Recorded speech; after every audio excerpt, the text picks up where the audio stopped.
Press the bell icon on the YouTube app and never miss another update. Thank you for giving us this platform as part of MHAI with the product launch to talk a little bit more about what menstrual health and hygiene really means. Because it's often misunderstood as just having access to sanitary pads, and menstrual health or lack of it is so much more beyond that. So I just wanted to sort of talk to the ladies here and some of our participants in the audience to really try and understand what menstrual health means to different people around the table. So, first of all, Suman, coming to you first, would you be willing to share your experience of,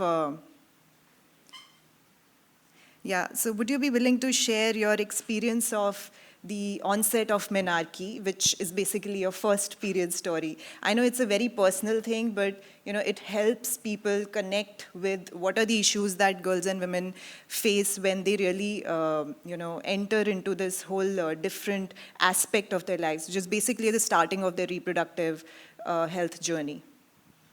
Yeah, so about me, when I got my first period, as I mentioned earlier, I was already aware of it, that something like this is going to happen soon, because I had a whole team coming on board in my school where they spoke to me about the menstrual cycle, like female gets periods and how do we exactly manage it whenever it is for the first time.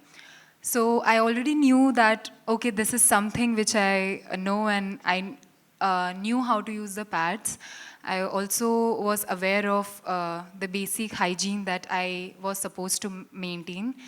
So when I got my first period, I was in my class. That time we were having our PT period and we were on the ground. And then I talked to my mother after going back to home, and then she told me that it's okay, so finally you got it and nothing to be worried about, because she was very open about it. But then she used to hide the pads from the family because she was like, okay, we know we are open about it, but then still we should not let it open and let it be anywhere in the place. You should hide it from your brothers or father. But then I realized that why is it important to do so? So then I told my mother that if it is a natural thing and everyone knows about it, then what is the use of hiding it? Like, everyone know that I am using a pad, I am a female, I get periods. So there is no use of hiding. It's just the mentality that we have that we should not talk about it. So I broke that mentality in my family, and even now my mother and my entire family, we all are very familiar with it. We all know that how important it is to spread awareness about it. And we are very much okay to talk about it, that, okay, I've got my periods, I'm not feeling well, I'm not going to go out, I'm not going to do this. So I talked to my father, I talked to my mother, and I want that the privilege I am having, I want every woman of the country and also in various areas of the world to have the same thing, because I know it is very important to not think about it much, because it is not the topic we should be worried about. It's natural, so we should treat it natural. Thank you. No, thank you so much, because I think it's so important to normalize just the concept of menstruation, and what you spoke about in terms of bringing men into the conversation. It's really important because they can really provide that support environment in our ecosystems when we are just open about it. So would you be able to share if, given that you had such a supportive environment and you were able to talk to your mother about it, did it help in hygienic management of your menstruation? Because we've seen in various programs and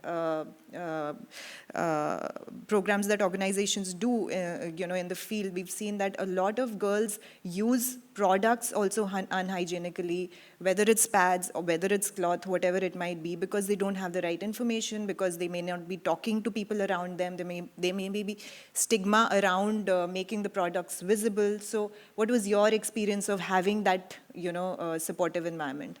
So my mother, we come from a very small village, so even she was not having a clear mind about how to use it. So she first told me to use a cloth, but then I already knew that there is a pad which is in existence and we should be using it. So I started using a pad and I suggested my mother also to use that.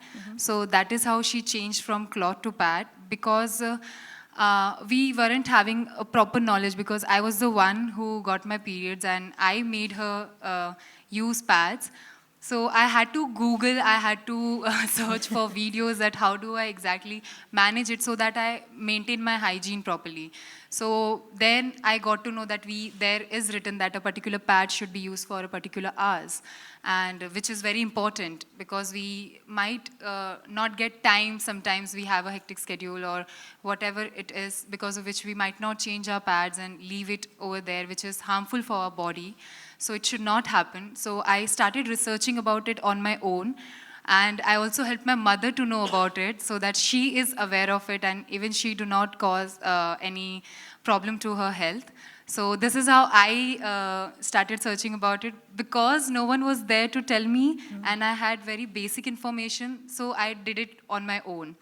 But then now because I'm having the knowledge about it, I would love to spread it all over the world and to the women who are not aware of it and who actually cannot search about it or know about it. Like, I am educated, so I know where to go and how to approach to this particular situation. But not everyone has this privilege. So being at this position, I would love to spread the awareness about it. And Vanessa, coming to you, would you like to share your experience of menstruation and how you tackled it when you were young? Well, Younger, sorry. Well, it's the first time I talk about this, but it's good that we start doing it. So I currently don't use pads. I use the cup, and I change it because we have that option in Mexico. I had a very hard time with pads or tampons, but fortunately enough, we have the option of the cup. And while I was trying to transition into that, I started looking at my friends, and we were doing lots of research because suddenly so much information came out of nowhere. Like, why are pads bad? Why do they have? What chemicals are in them? Mm-hmm. And as I was looking at the list of chemicals that they use to make them, I was like, am I putting all this into my body? Like, how many pads I use a year? This is gonna cost me something long term. Right. Like, something's gonna happen long term. So that was the first reason that I transitioned to a cup, and I'm very glad I did. I know it's very good for the environment as well. It's as we said before, they're not against each other. They're helping the same cause, which is to make a better world. And that was my experience. Now I'm very happy with it. And I want to bring this product to Mexico because people need to know there are options. Yeah.